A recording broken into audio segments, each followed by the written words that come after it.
Hello Reformers, and welcome back to another class showcase for the Dwarven Paladin. So let's get going real quick because, well, there's no keeping a dwarf waiting, am I right? Yes, they don't like waiting, or do they? Maybe some of them do, maybe some of them don't, but what I do know is that the Dwarven Paladin is going to be very interesting because it has the addition of auras, and we haven't really been very, well, we haven't really experienced any auras in previous versions of Phantasy Calradia, as far as I'm aware, mostly just single-use spells. So here's the thing. For a faith-based build, we are going to need charisma, and getting charisma, well, what's good with charisma here? Impoverished Noble, I suppose, is good for charisma, and we're gonna go for, I guess, just a page at a nobleman's court, because I think that's probably gonna give us the most charisma possible. Anyway, Paladin it is. And what is going to give us charisma here? Lust for money and power, religious fervor. Ooh, yeah, I guess religious fervor would probably give us a little bit of faith increase, perhaps? Maybe.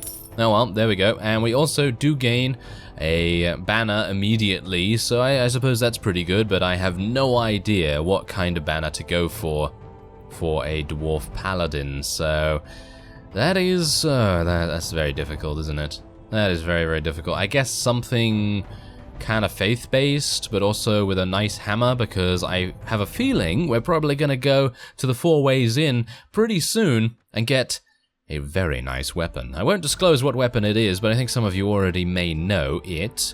It's very cheap and very effective. It also crushes through blocks, which in my opinion is just absolutely crazy. Let's go for something like, should we go for this? Doesn't really go, does it?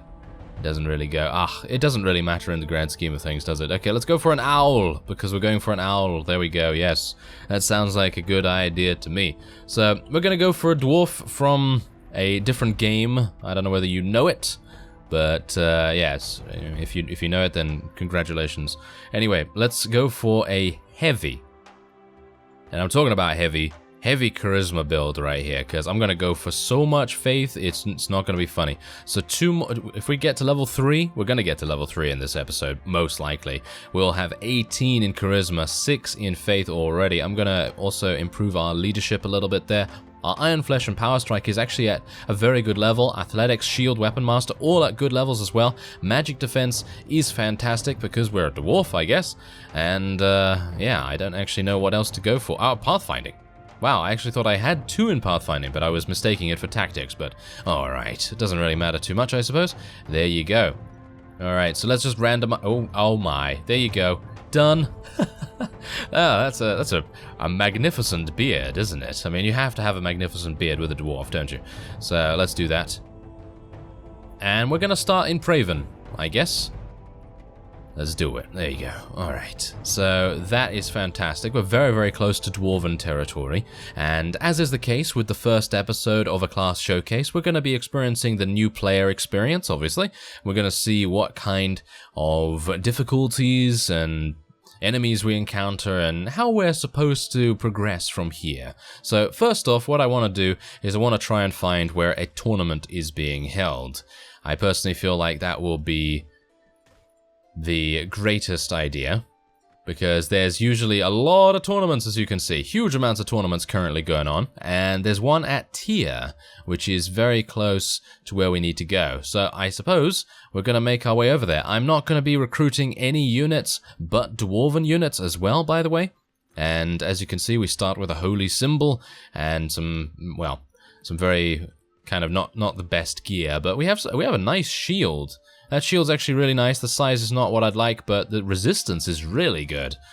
So, I guess it's just a choice between resistance and size there, but I guess that's fine. Anyway, let us move on to the first village and recruit a couple of volunteers. There we go. Now, Tyr is over in this direction, but I have a feeling that we're going to run into probably some Sea Raiders, so it might make sense for us to recruit a couple of people first. We have to go around? I thought I could maybe go over the mountain there, but no such luck for Torvin. So let's go over there instead to Alderlin. That is going to be the next stop for us. Let's see if we encounter any bandits here. I do know that there are Sea Raiders in this area. according to some of you, so this is a little bit... Ooh my! Hello there, mountain bandits. Alright, let's do this. Okay, so first off, what I want to do is we want to probably get to the top of this hill. I was actually thinking of retreating a little bit because I don't really want to move closer to the opponent. But yeah, let's get out our prayer book. As you can see, we already have a huge amount of different spells. And personally, I think this spell is going to be the best. Regenerates the caster's and nearby allies' hit points over time. Costs 15 faith points to activate and 1 faith point per second. And bear in mind that you are going to be regenerating your faith as well. So that's going to make a huge amount of difference to your HP. There is also this, which is haste, basically. All allies around the caster have their movement speed increased, and that is not a constant aura or anything like that, but it costs 25 faith points, which is a lot. And then you have, well, a column of fire from the sky burns one nearby enemy severely. Oh, okay, we're gonna have to start moving, because we don't want to get burned by the bandit mage, which is right here. Okay, so what I'm going to do is I'm actually going to get out this hammer. This is the magic hammer that Veteran the Blessed used to use. He's my cleric character from an older version of Phantasy Calradia. Very much enjoyed using it because, well, you can see how effective the magical hammer is. Anyway, let's get my aura running, and that's going to begin healing us over time as well. As you can see, if you take a look at my health bar, that is pretty cool in my opinion. Now, hopefully, that's also going to mean that most of my dwarves will stay alive, and they will not succumb to minor wounds inflicted by these unscrupulous mountain bandits. Yes, there we go.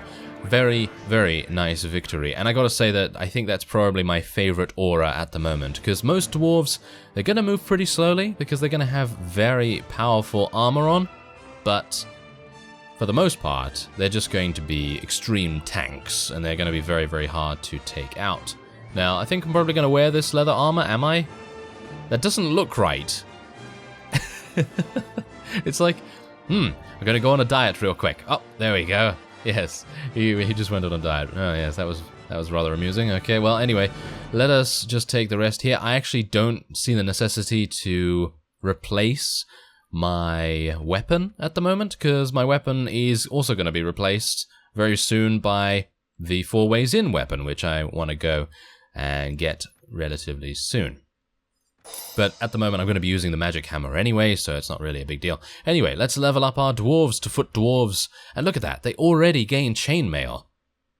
They're second tier of unit, already in chainmail, pretty amazing. And then we're going to go for, well, I actually think we're going to have like a ratio of like maybe 3-to-1 in terms of Dwarven fighters and novices of Moradin, because obviously these guys, they should be able to cast healing spells, and that's going to make us even more resilient to damage. And I can imagine having these insane sieges where I just go in with like 50 relatively high tier units and we're able to just heal through everything that they throw at us. At least that's the idea. Maybe it's not going to happen, but maybe if it does, then that would be pretty impressive. Okay, so let's just continue around here and try and find as many dwarves as we can get our hands on.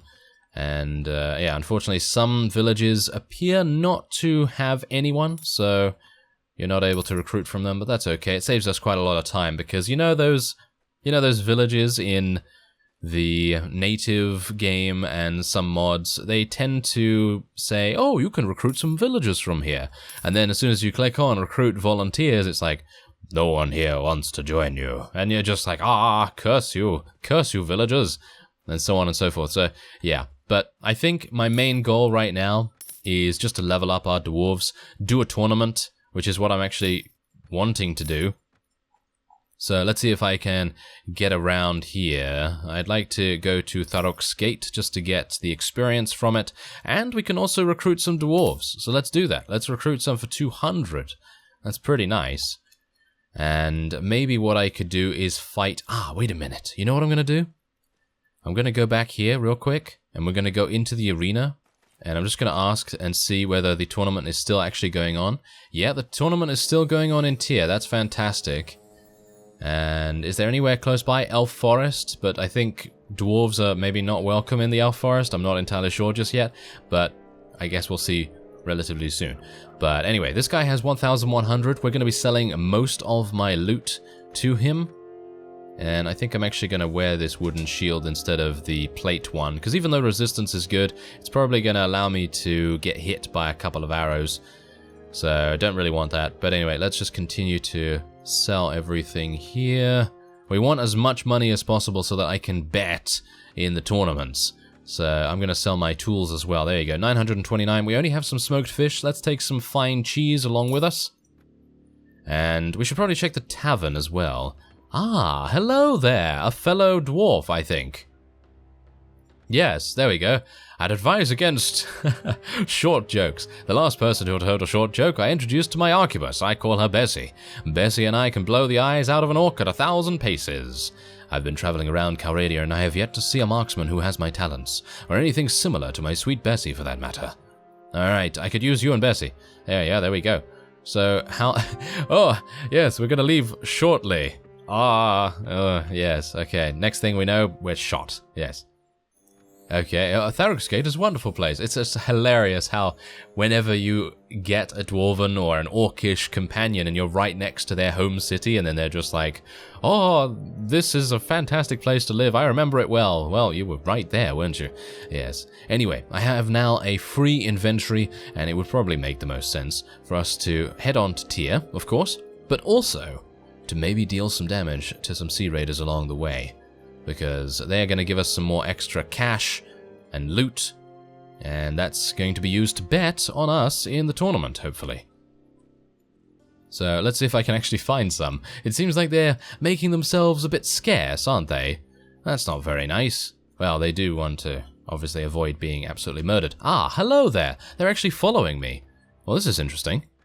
Okay, well, I don't have trainer skill or anything like that, so I suppose that's not very good. But anyway, let's level up our charisma once again. Is there anything else I could go for here? I could go for persuasion, but I think pathfinding is probably going to be a little bit more useful at the moment. Now, I need to be very careful here because I have no idea what weapons they use in the tournament at Tyr, and some of my proficiencies, actually quite a few of them, are very, very low. So if we end up actually having a weapon like a thrown weapon or something, we're gonna have some issues. Anyway, let's get our hammer out, and I'm just going to show you the rest of the prayer book here as well. Now, this ability confuses or controls nearby undead, so obviously you're meant to be fighting undead units, and this is a positive energy explosion that will heal the living and harm the undead, regardless of loyalties. So if you're a paladin and you have a bunch of undead units, well, you better watch out. And otherwise, we have this. Removes all spell effects from the caster and nearby creatures. And I probably want to cast my healing aura. I don't want to deactivate it. Hopefully I'm not deactivating it. Well, whatever the case, let's just tell our guys to charge in. Let's take out the bandit mage. What are you doing there? Come on. Take that. Yes, there we are. Get out of here. Alright, so, yeah, otherwise, I think we're absolutely fine. I mean, literally, we are going to... I think I should probably cast my haste. Let's cast haste. Shall we? Look at that. Oh, the speed. The speed is crazy. But I also have to be very careful about taking too much damage, because rushing in there at light speed is certainly going to make things very easy for them to kill us. Look at how fast we're moving, though. It's crazy how fast. Oh, I like it. And that's amazing as well, if you think about it, because dwarves, in general, they're going to move pretty slowly, aren't they? But not with this spell. So... yeah, all of the weaknesses that a dwarf may have. I mean, look at how fast I'm moving. It's crazy. Yeah, and I don't have... I think I have 2 in athletics, don't I? I think I have 2 in athletics. But, you know, if you think about that on the fields of battle, and all of the dwarves just walking around, well, should we say running around very, very fast, it's just going to make everything so much easier. So let's just continue to... oh, yeah, give me that helm. Thank you very much. That's a nice helm. And we can just take all of these things. That's actually a much better shield for us, so I'm going to take that. And we're going to sell all of this at the nearby city of Tyr. And unfortunately, I did forget just now that we actually had a companion, so...